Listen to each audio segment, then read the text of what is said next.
So, you want to buy a new bike, but the bike that you want is out of stock or not available in your size. Or perhaps you just want to buy some components for your existing bike and you can't find them anywhere. Sound familiar? Well, unfortunately, we're living through something of a bike shortage at the moment.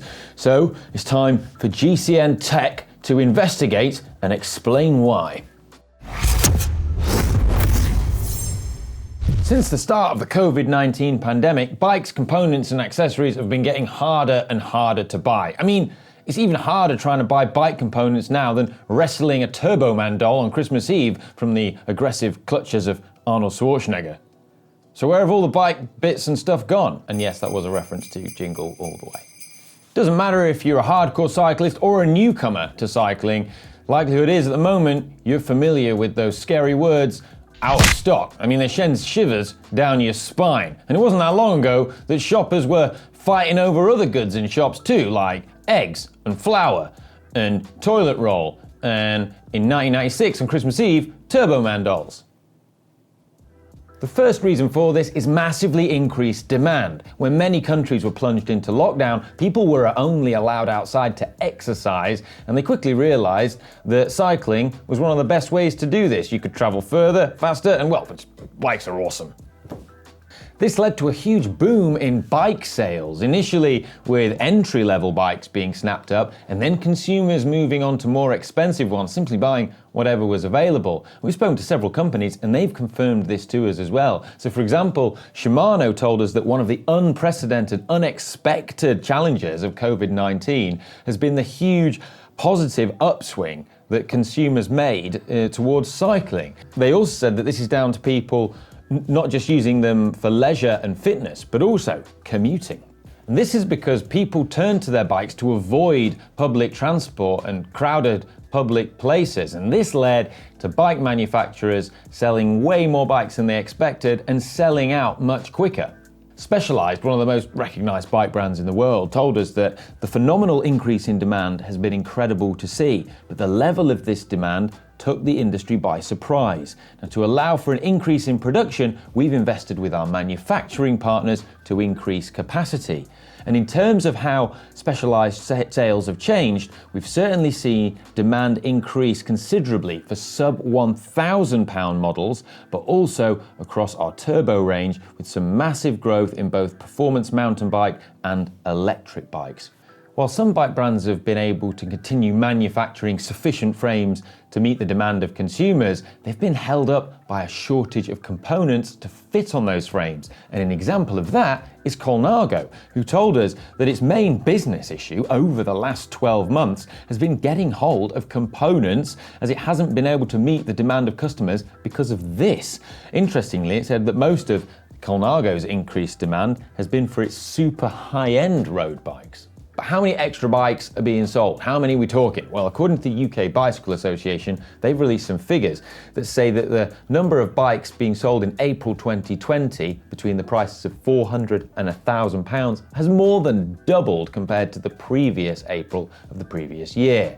We're talking 112% increase, which is massive. And the average price of those bikes has also increased by 99%. And in terms of total bike sales, so not just limited within that price bracket, that's up 60% too year on year and 57% in terms of the average price for those bikes. And in the United States, according to market research from the MPD Group, US bicycle sales hit $1 billion in April 2020, which is up 75% from the previous year. And it's the first time bike sales have ever hit such a height. And sales of bikes under $200 grew more than 200%, and front suspension mountain bikes were up 150%, and kid bikes, they spiked at 107% more than the previous year. This unexpected surge in demand for bikes outstripped the supply. Such a sales increase just was never forecast, and it's been made worse by other factors which have kind of come together to create a perfect storm.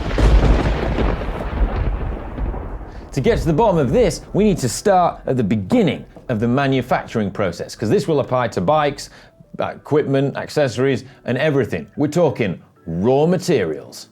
Materials such as carbon fiber, plastic, resin, steel, titanium, aluminium have all been in shorter supply, and just like the bike industry's boomed, other industries have boomed as well, and this has increased the demand for those materials, meaning that the prices of them has been increased and there's just less available to go into making bikes.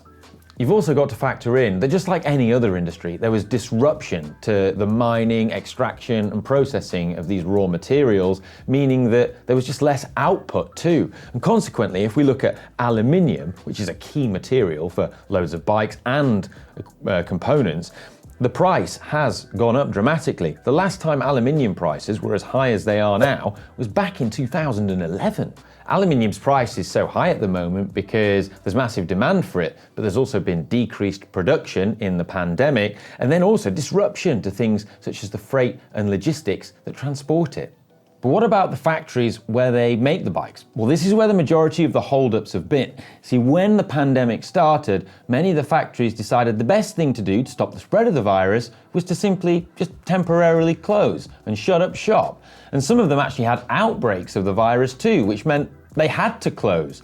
Some brands decided to cancel orders or just put them on hold because no one forecast that immediately as this happened, we would see the largest growth in sales of bikes ever. One bike brand told us how at the start of the pandemic, they ceased production for just 2 weeks while they decided what the best thing to do was. And that 2-week break has set them back 3 months in production. And even now, while operating at max capacity, they're still struggling to overcome that initial setback. The next big holdup has been shipping, because every single stage of the bike production process involves this, whether it's sea, land, or air freight. And COVID-19 has caused delays in shipping, but there's been other challenges too, such as extreme weather events or Brexit if you live in the UK. In addition to this, there's been container shortages, port congestion, and more recently, the blockage of the Suez Canal. There's been massive component shortages too. Bear in mind that a complete bike has hundreds of little components on it, and if just any one of these components is delayed, it holds up the whole bike being able to leave the factory and be put on sale. It can be something, completely unglamorous, something completely innocuous, like an inner tube. But as we understand it, you can pick any component on a bike, and at some point in the last 12 months, there's been a delay on that component. Something that's particularly in short supply is group set components. And this is clearly evident if you look on popular auction websites at the moment, where used components are often selling for the price of new components and sometimes even more, such as the short supply. Hey, I just found a Turbo Man doll for sale on eBay, and it's in the original packaging. It may come as a surprise, but Shimano, the world's largest manufacturer of bike components and group sets, has responded significantly to the increased demand. Nikkei Asia has reported that Shimano generated 63 billion yen worth of sales in 2021, which was up 22.5% over the previous year. And for 2021, they're forecasting another 25% increase in sales, which is massive. But despite making and selling more group sets than ever before, the lead times are still really long and bike components just seem to be out of stock everywhere. Hey, but you know what is in stock? The finest t-shirts and hoodies available to humanity over at shop.Global Cycling Network. Yeah. However, there is a light at the end of the tunnel, because as we understand it, Shimano is investing 13 billion yen to expand production at its existing domestic factories in Osaka and Yamaguchi, and it's aiming to improve efficiency through the use of advanced manufacturing and software. And in addition to that, it's also planning to build another factory in Singapore, which was, it's hopefully going to come online in 2022. But it was supposed to come online sooner, but it's been delayed because they had to implement special measures to curb the spread of the virus. Anyway, it's coming. which is great news and just one example of how, while everything might be a bit of a pain now, we will get through this and the bike industry will be in a better place when we do, because more people on bikes in the world can only be a good thing. Well, I hope you've enjoyed this video and found it interesting and useful. If you have, give it a thumbs up and subscribe if you haven't already, and let us know down in the comments if you've been impacted by any shortages of bikes, equipment or components down in the comments, and it'd be good to read them. Right, see you later.